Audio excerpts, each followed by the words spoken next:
সাংবাদিক সংবাদকৰ্মী সংবাদ সেৱী সংবাদদাতা প্ৰতিগৰাকী সংবাদ গোষ্ঠীৰ লগত জড়িত ব্যক্তিক মোৰ পৰা আন্তৰিক মই ধন্যবাদ জ্ঞাপন কৰিছোঁ আপোনালোকে মোক যে ইমান সমৰ্থন দিছে মই মোৰ দুগৰাকী ছোৱালী যিদিনা চাৰ্জত গৈছে পুলিচ মোৰ ডাঙৰ ছোৱালীজনীক সাৰ পাই কৈছে দেউতা এইবোৰ কি ইমান পুলিচ আপোনাক উগ্ৰপন্থীৰ দৰে আপোনাক এনেকুৱা কৰিছে মই কৈছোঁ নহয় তেওঁলোক মোৰ বন্ধু হয় কিবা নিউজৰ কামত আহিছে মই তেওঁলোকৰ লগত নিউজৰ কামত আছোঁ মইতো কোনো অন্যায় কাম কৰা নাই অন্যায় নকৰোঁ প্ৰশ্ন কৰাটো মোৰ কি পাপ হ'ব পাৰে কিন্তু মই কৰি যাম প্ৰশ্ন লাগিলে সন্মুখত যিমানে বিপদ নহওক কিয় কৰি যাম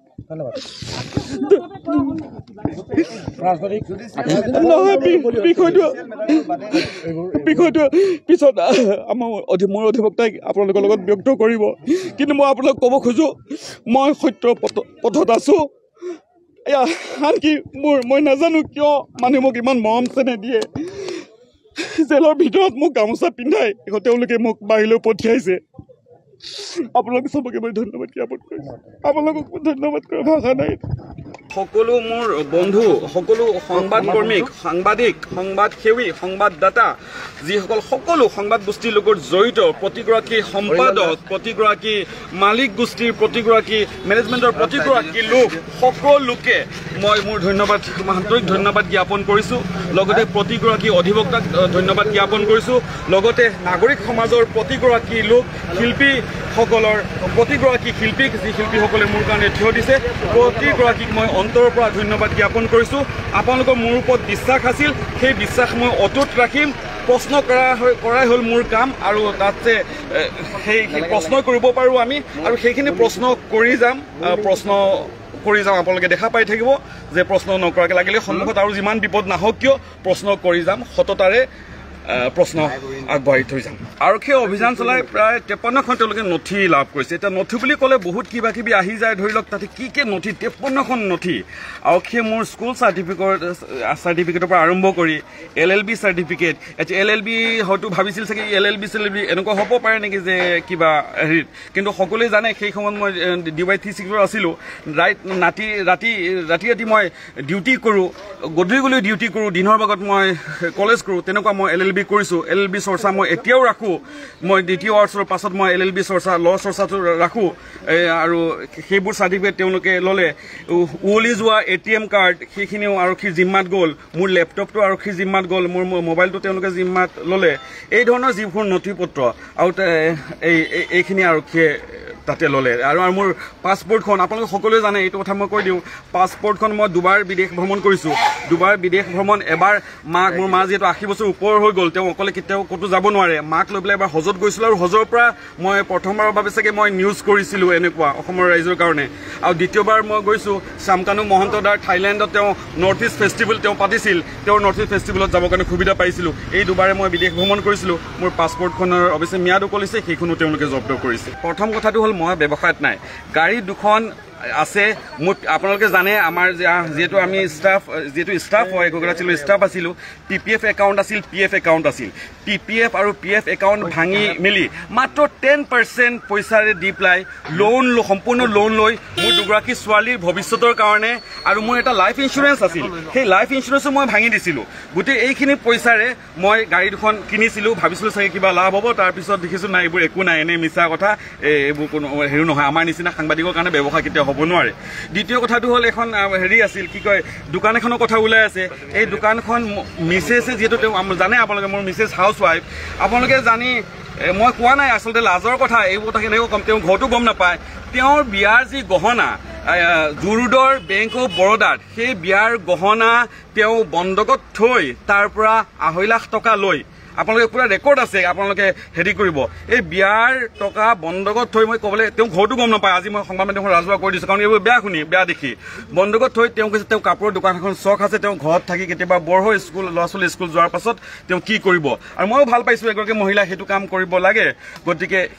সেইটো দি পেলাই তেওঁ এই দোকানখন চলাই আছিল আৰু গতিকে মই ব্যৱসায়ত কোনো ধৰণৰ তেনেকুৱা জড়িত নাই আৰু যিহেতু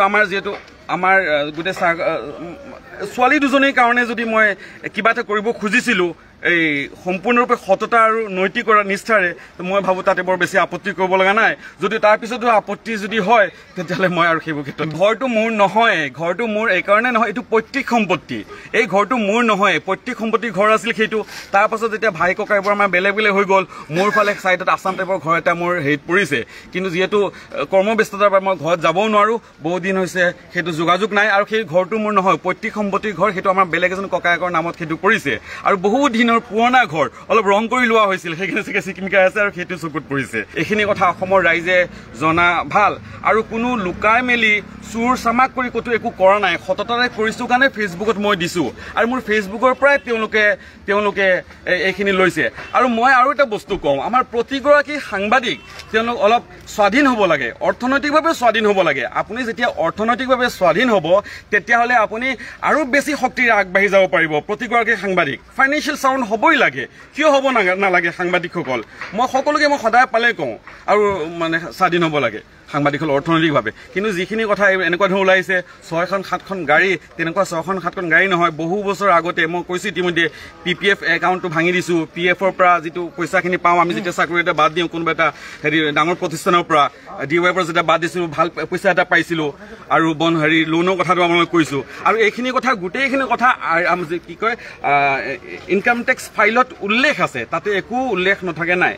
তৃতীয় কথাটো হ'ল মই কি অধিবক্তা নে সাংবাদিক 100% আপোনালোকে মোক ফিল্ডত সাংবাদিক কাম কৰাত পায় কেতিয়া আপোনালোকে মোক কেতিয়াওতো দালালিত ক'তো পোৱা নাই সেই কামটো মই নকৰোঁ অবাবত সময় নষ্ট নকৰোঁ এনে বেয়া আড্ডা মাৰি পেলাই সময় নষ্ট নকৰোঁ মই ভাবোঁ কি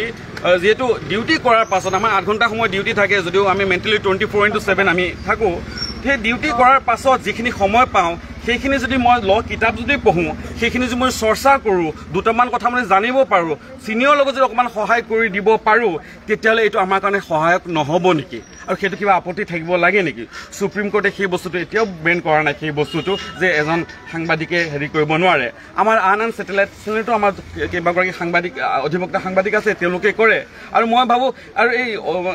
এই ডিগ্ৰীটো থকাৰ কাৰণে মোৰ ক'ৰবাত নহয় ক'ৰবাত 0.1% হ'লেও ক'ৰবাত মোৰ অলপ সুবিধা হয় কাৰোবাক প্ৰশ্ন কৰোঁতে বা আইনখিনি অলপমান যিহেতু জানি ল'বৰ কাৰণে চেষ্টা কৰোঁ মোৰ সেইটো প্ৰফেশ্যনৰ ক্ষেত্ৰত মোৰ সাংবাদিকতাৰ ক্ষেত্ৰত মোৰ বহুতখিনি মোক সহায় কৰে মোৰ জীৱনৰ কোনো এটা বস্তু লুকাই থকা নাই কোনো এটা বস্তু মই লুকাই নাৰাখোঁ কাৰণ কি সততাৰে যদি আপুনি আগবাঢ়ে তেতিয়া আৰু লুকুৱা কিবা প্ৰশ্ন আছে বুলি